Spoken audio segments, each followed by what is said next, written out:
তিন প্রকার পরিচয় তিন রকমভাবে হয়।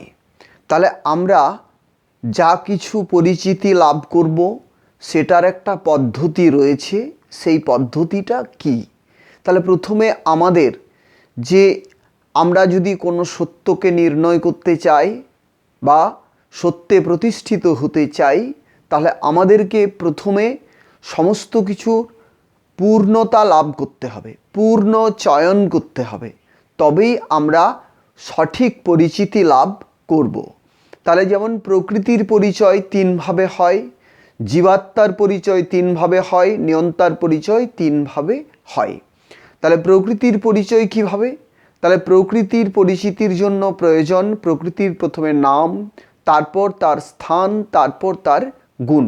তাহলে গুণেই পূর্ণ চয়ন হয় বা পূর্ণতা লাভ হয়। ঠিক একইভাবে জীবাত্মার নামে জীবাত্মার পরিচিতি সম্পূর্ণ হয় না, জীবাত্মার স্থান, জীবাত্মার গুণ।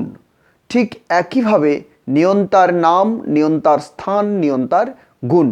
তাহলে এই যে তিন রকমভাবে যে পরিচিতি প্রয়োজন, এই পরিচিতি যতক্ষণ না পর্যন্ত আমরা লাভ করতে পারি ততক্ষণ পর্যন্ত প্রকৃতি সম্পর্কে আমাদের সঠিক অনুভূতি হয় না।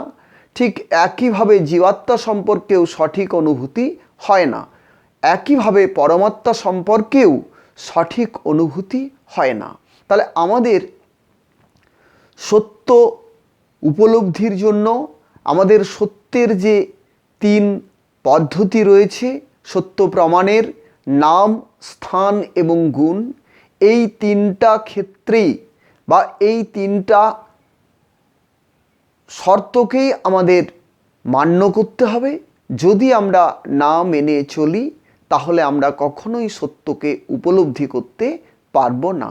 তাহলে আমাদের এই সত্য উপলব্ধির এই যে পথ, এটা হচ্ছে সঠিক এবং অভ্রান্ত পথ এবং এটাই চিরন্তন পথ।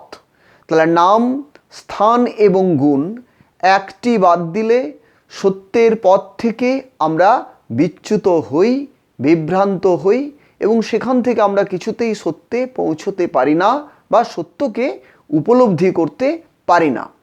তাহলে আমাদের পরিচয় সবার ক্ষেত্রে, সমস্ত ক্ষেত্রে যদি আমরা সঠিক পরিচয় পেতে চাই তাহলে আমাদেরকে এই সঠিক পদ্ধতির মধ্য দিয়েই যেতে হবে। আমরা যদি সঠিক পদ্ধতি অবলম্বন না করি, সঠিক পদ্ধতি মেনে না চলি, তাহলে আমরা কখনোই সত্যে পৌঁছতে পারবো না। সত্য সম্পর্কে আমাদের ধারণা অস্পষ্ট হবে, অসম্পূর্ণ থাকবে। তাহলে সত্যের পূর্ণতা আসে তিন রকম ভাবে। এই তিন রকম ভাবকে আমরা সঠিকভাবে প্রয়োগ করব এবং সঠিক যদি আমরা পদ্ধতিটা মানতে পারি তবেই আমরা সঠিক সত্যকে সহজেই উপলব্ধি করতে পারব। সত্যের উপলব্ধি অত্যন্ত সহজ যদি আমরা সঠিক বিচার ক্ষমতা এবং সঠিক যে পদ্ধতি বা সঠিক যে পথ সেটা যদি আমরা অনুসরণ করে চলি। যদি আমরা ভুলভাবে বা ভুল শিক্ষার প্রভাবে যদি আমরা সত্যকে মনে মনে মেনে নিই, সে সত্য ঠিক না। ঠিক একইভাবে আমরা সত্যকে যদি অনুমানের দ্বারা মেনে নেওয়ার চেষ্টা করি, সেটাও ঠিক হয় না। তাহলে সত্য লাভ হয় অনুভূতিতে। অনুভূতি ছাড়া কখনোই কোনো সত্য নিজের কাছে প্রমাণিত হয় না।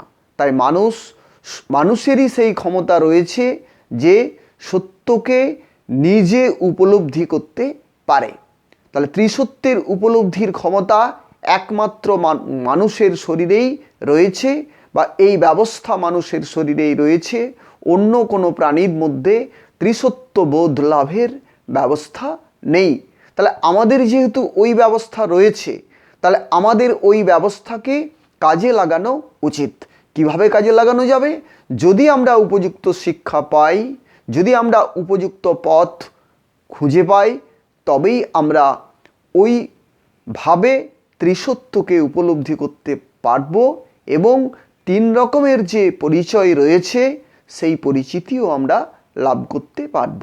নতুবা আমাদের যা পরিচিতি ঘটছে সেটা বস্তু পরিচিতি, অসম্পূর্ণ পরিচিতি, এবং এই যে ভোগ্য বস্তু এ সতত পরিবর্তনশীল, এ সবসময় বদলে যায়, এগুলোকে কখনোই স্থায়ী বলা যায় না।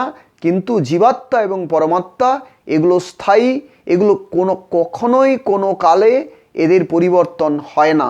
তাই যা স্থায়ী, এই সূক্ষ্ম এবং কারণ, এই স্থায়ীকে আমাদের উপলব্ধি করা উচিত। তাহলে এই যে অস্থায়ী এবং পরিবর্তনশীল প্রাকৃত মণ্ডল, এটাকে অত্যন্ত তুচ্ছ মনে হবে, নিকৃষ্ট মনে হবে।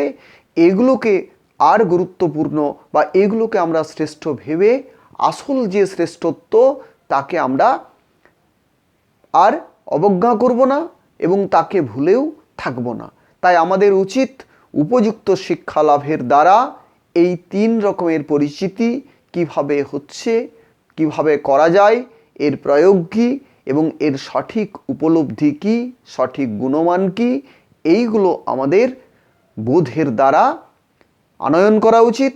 আমরা যখন বোধের দ্বারা এগুলো নিয়ে আসতে পারবো, তখনই আমাদের সত্যকে আমরা নিজে উপলব্ধি করতে পারবো।